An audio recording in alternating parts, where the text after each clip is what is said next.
Halo teman-teman, selamat datang kembali di channel Refleksi Pribadi. Channel yang membahas seputar cerita-cerita horor dan cerita misteri yang menarik buat kita dengerin.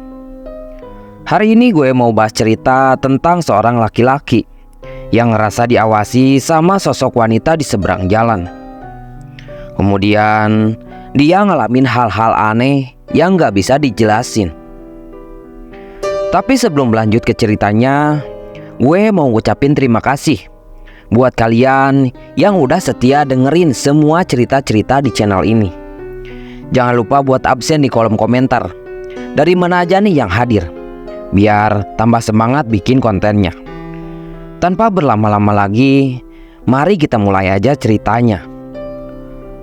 Langit malam di Jakarta diselimuti kegelapan saat Rijal melangkah keluar dari lift apartemennya. Lelah dan stres akibat pekerjaan yang menuntut, ia hanya ingin segera merebahkan diri di sofa dan menenangkan pikirannya. Langkah kakinya yang berat membawanya ke pintu apartemennya di lantai 15. Ia membuka pintu dengan kunci dan masuk ke dalam ruangan yang remang-remang.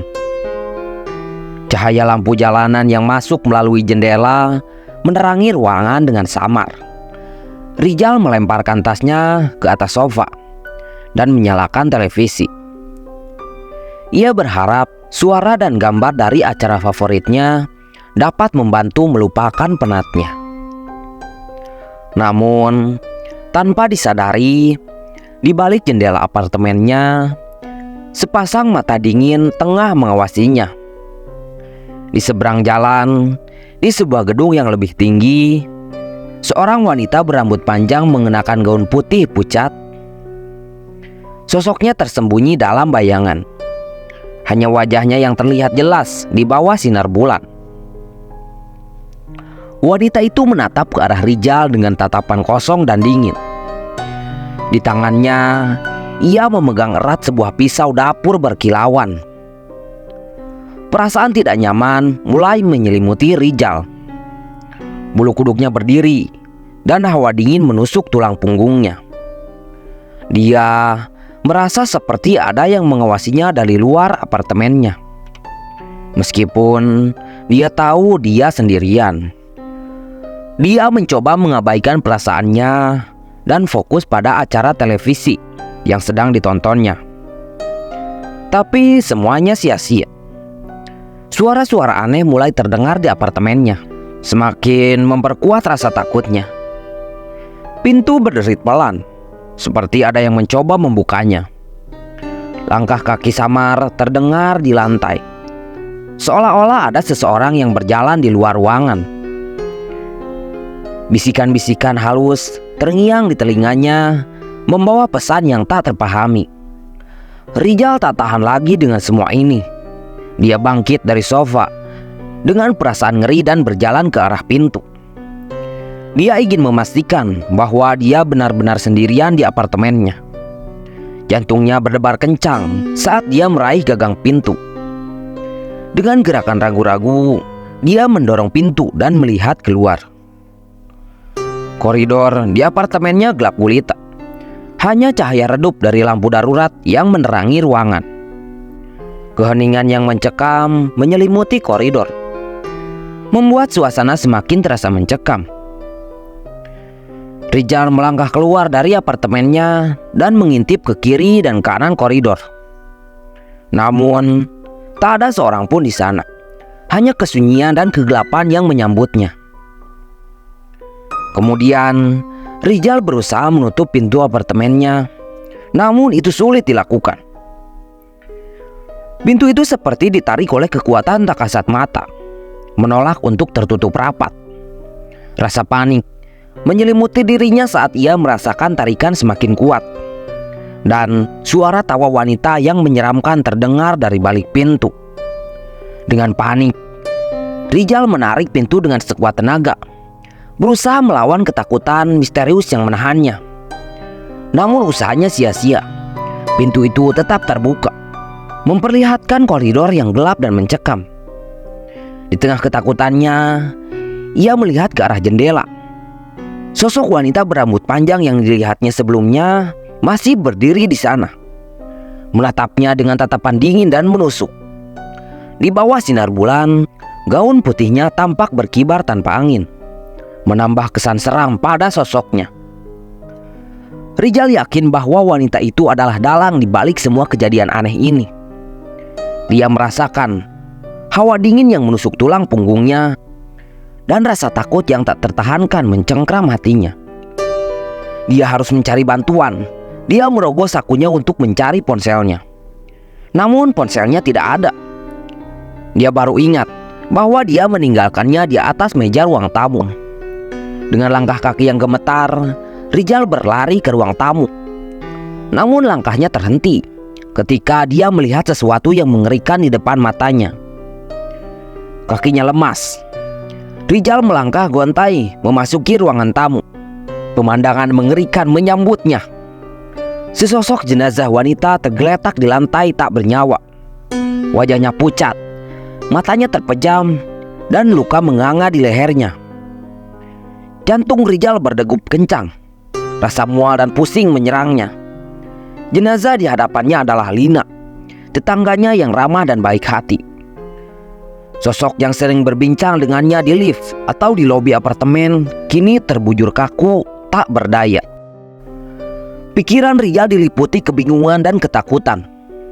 Luka di leher Lina, pisau yang tertancap di dadanya, semua persis seperti yang dia lihat di bayangan wanita di seberang jalan itu. Rasanya seperti mimpi buruk yang menjadi kenyataan. Teriakan melengking keluar dari bibir Rijal. Dia berusaha keluar dari apartemennya mencari pertolongan. Namun pintu terkunci rapat, tak mau terbuka.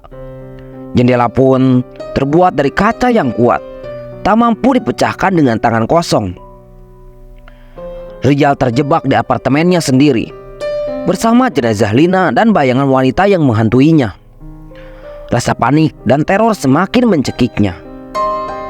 Dia tak tahu apa yang harus dia lakukan. Pikirannya kacau, hatinya diliputi ketakutan. Di tengah situasi yang mencekam ini, Rijal harus menemukan cara untuk keluar dari sebuah neraka ini. Rijal mulai kehilangan akal sehatnya. Rasa panik dan teror mencekiknya bagaikan terjebak dalam mimpi buruk tanpa akhir. Bayangan wanita di seberang jalan menghantuinya. Rasa takut dikejar dan dihabisinya menggerogoti jiwanya. Dia merasa terisolasi, tanpa pertolongan, dan semakin terperosok dalam keputusasaan. Dia berusaha mencari senjata untuk melawan wanita itu, tapi nihil. Hanya barang-barang sehari-hari yang dia temukan. Buku, bantal, dan gelas terasa tak berdaya melawan ancaman yang menanti. Rasa frustasi dan ketakutan melumpuhkannya, membuatnya menyerah pada nasibnya. Dia terduduk di ruang tamu. Rijal menangis terseduh-seduh. Doa-doa dipanjatkan kepada Tuhannya, memohon agar penderitaan ini segera berakhir. Tetapi suara langkah kaki wanita itu terdengar semakin dekat. Bayangannya menari-nari di dinding ruangan. Dengan mata terpejam, Rijal pasrah, menanti ajal yang dirasa semakin dekat. Kemudian secara tiba-tiba Rijal tergeletak, tidak sadarkan diri. Namun setelah beberapa saat, akhirnya Rijal membuka matanya perlahan. Pandangannya kabur. Ruangan terasa berputar secara perlahan. Kemudian kesadarannya mulai kembali. Dia tidak meninggal, melainkan dia sedang berada di tempat tidur rumah sakit, dikelilingi oleh dokter dan perawat. Sebuah infus tertancap di tangannya. Monitor di sampingnya menampilkan detak jantungnya yang stabil. Kebingungan menyelimuti benaknya. Apa yang terjadi? Bagaimana dia sampai di sini? Kemudian dokter yang bertugas menangani Rijal menjelaskan situasinya.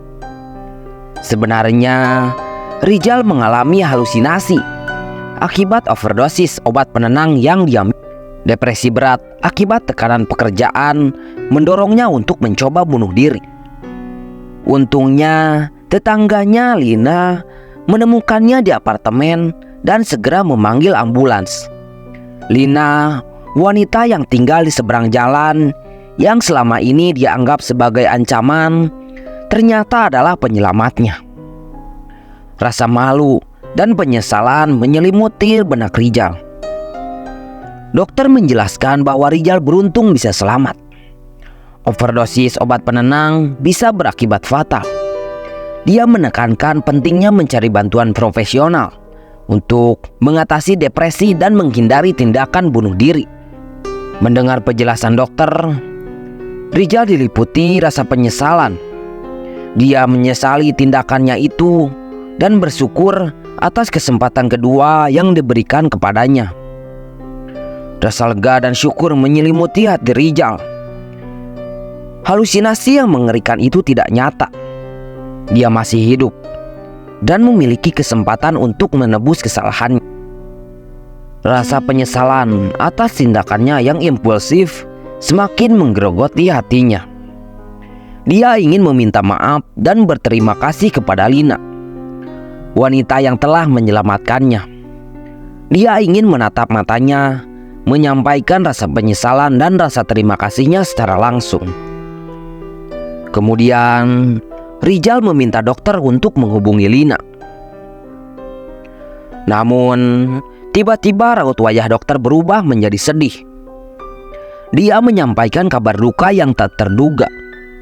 Lina telah meninggal dalam kecelakaan mobil saat dalam perjalanan ke rumah sakit untuk menjenguk Rizal. Mendengar hal itu, tubuh Rizal menegang, bagaikan disambar petir di siang hari. Rasa sesak dan penyesalan menyelimuti hatinya. Wanita yang telah menyelamatkannya, wanita yang selama ini dianggap sebagai ancaman, kini telah tiada. Dokter menjelaskan bahwa Lina adalah wanita yang mengenakan gaun putih dalam halusinasi Rizal. Ironisnya, wanita yang dia takuti dalam mimpinya adalah malaikat penyelamatnya di dunia nyata. Rizal diliputi rasa sedih dan penyesalan yang mendalam. Dia tidak memiliki kesempatan untuk mengucapkan terima kasih secara langsung kepada Lina. Dia hanya bisa berdoa agar Lina tenang di alam sana. Nah, itu dia cerita yang bisa gue bawain kali ini, teman-teman. Kalau kalian suka dan belum subscribe, yuk langsung aja ditekan tombolnya. Dan jangan lupa buat aktifin lonceng notifikasinya biar nggak ketinggalan cerita seru selanjutnya. Kalau ada cerita misteri yang kalian alami, share aja di kolom komentar. Siapa tahu cerita kalian bisa jadi bahan video selanjutnya. Terima kasih udah setia nemenin gue. Sampai ketemu di cerita berikutnya. Selamat tinggal.